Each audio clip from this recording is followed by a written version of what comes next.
Hamas ने एक बड़ा हमला इजराइल पर किया है। इससे पहले इजराइल लगातार गाजा पट्टी पर हवाई हमले करता है। पिछले दिनों इजराइल के हमले में फिलिस्तीन के हजारों लोग मारे गए, न जाने कितने लोगों ने अपनी जान गंवाई। पर इस बार हमास ने जोरदार जवाब दिया है और हमास की ओर से किए गए ताजा हमले में इजराइल को बहुत बड़ा झटका लगा है। ये साल का सबसे बड़ा हमला माना जा रहा है। जो सूचना सामने आई है उसके मुताबिक देर रात हमास की ओर से खतरनाक रॉकेट फायर किए गए। सबसे बड़ी बात ये कि जो रॉकेट फायर किए गए वो बहुत कम समय में एक साथ कई मारक फायर कर सकता है। हमास की ओर से इससे पहले भी एक साथ कई रॉकेट फायर किए गए। आधे से ज्यादा रॉकेट इजराइल में सटीक ठिकानों पर गिरे। जिन ठिकानों पर हमास ने निशाना साधा वो पूरी तरह से बर्बाद हो गए। इजराइल का एयर डिफेंस सिस्टम एक बार फिर पूरी तरह से फेल नजर आया।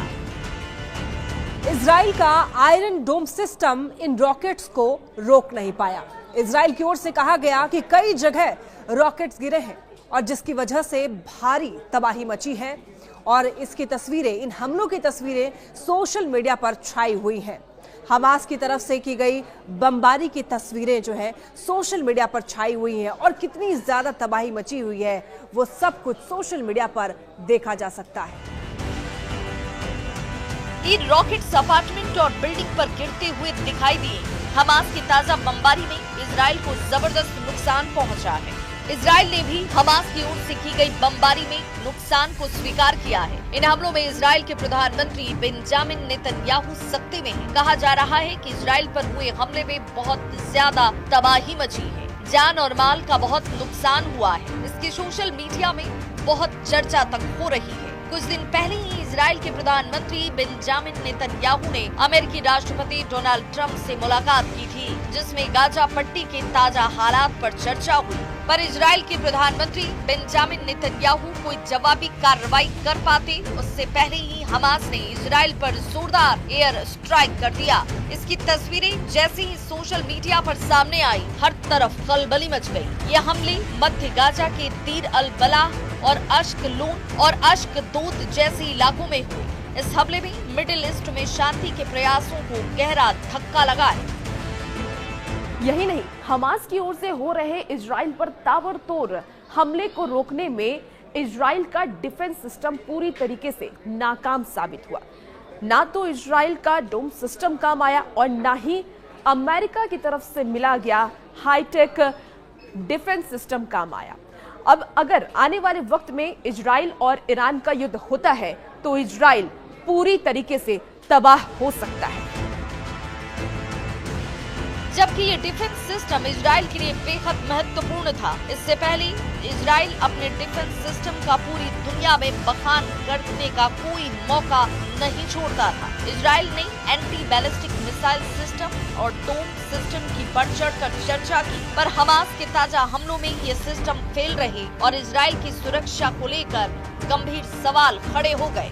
अब हर तरफ यही सवाल उठ रहा है कि आखिर इजराइल का सुरक्षा तंत्र क्यों फेल साबित हुआ। हमास को ऐसे ताकतवर हथियार कहां से मिले जिसने इजराइल में जोरदार तबाही मचाई। गाजा पट्टी में पिछले कुछ दिनों के अंदर इजराइल ने जबरदस्त तबाही मचाई थी। इजराइल की सेना गाजा पट्टी के कई अंदरूनी इलाकों में पहुंची थी। इसके बावजूद हमास ने हार नहीं मानी और इजराइल पर जोरदार बमबारी करके पूरी दुनिया को चौंका दिया। इजराइल का कहना है कि गाजा पट्टी के जिन इलाकों में हमास का कब्जा है वहां पर हमास ने कुछ विदेशी बंधकों को भी कैद करके रखा हुआ है और इन्हीं बंधकों को तलाशने के लिए इजरायली सेना चप्पा चप्पा छान रही है। हालांकि अभी तक इनका कुछ अता पता नहीं लगा है। ये भी कहा जा रहा है कि ईरान की ओर से हमास के अल कासिम ब्रिगेड के पास लगातार गोला बारूद की सप्लाई हो रही है। इन हमलों ने साफ संकेत दिया कि हमास झुकने को तैयार नहीं है। हमास ने ये कह दिया है कि इजराइल लगातार हमले करता रहा तो बंधकों की सही सलामत वापसी पर कोई वादा वो नहीं कर सकता है। इजराइल अमेरिका से चाहे कोई भी डील कर ले। हमास ने दावा किया कि फिलिस्तीनी गाजा पट्टी से हटने वाले नहीं है। अगर इजराइल जबरदस्ती फिलिस्तीनियों को गाजा पट्टी से हटाने की कोशिश करेगा तो इजराइल की ये कोशिश सफल नहीं होगी। इसीलिए हमास के लड़ाके एक के बाद एक इजराइल पर लगातार अटैक कर रहे हैं। और मिसाइलों के ताबड़तोड़ वार से इजराइल को मिट्टी में मिलाने पर आमादा हैं। उधर हमास के हमलों के जवाब में गाजा पट्टी के विभिन्न क्षेत्रों में इजरायली हमले में कम से कम 19 फिलिस्तीनी मारे गए। गाजा सिविल डिफेंस का कहना है कि गाजा शहर के उत्तर पूर्व में खास करके जो इजराइल ने निशाना बनाया घरों को, उसमें 10 महिलाओं और बच्चों को मार दिया गया। गाजा पट्टी के उत्तर में जबालिया क्षेत्र में इजरायली सेना ने 3 लोगों की हत्या कर दी और अन्य को घायल कर दिया। गाजा पट्टी के दक्षिणी शहर खान यूनुस में इजरायली ड्रोन हमलों में कम से कम 2 बच्चे समेत 5 लोगों की जान चली गई। वहीं केंद्रीय नुसेरात शहर में विस्थापितों को भोजन वितरित करने वाले एक टेंट पर इजरायली विमान के हमले में एक शख्स की मौत हो गई। फिलिस्तीनी सुरक्षा सूत्रों के अनुसार पिछले कुछ समय से गाजा सिटी के पूर्वी हिस्सों बेत हनून और बेत लाहिया क्षेत्रों में इजरायली तोपखाने से लगातार गोलाबारी की जा रही है।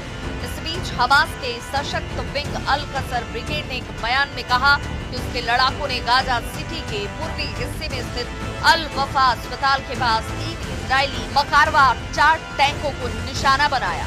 हालांकि इजरायली सेना ने अब तक इन हमलों पर कोई टिप्पणी नहीं की।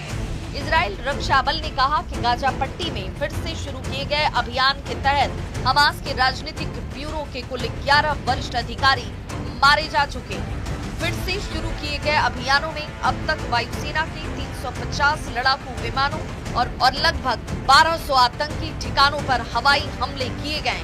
100 से अधिक लक्ष्य सटीक हमलों में नष्ट किए गए और गाजा पट्टी में आतंकी संगठनों के सैकड़ों आतंकियों व सैन्य कमांडरों को मार गिराया गया है।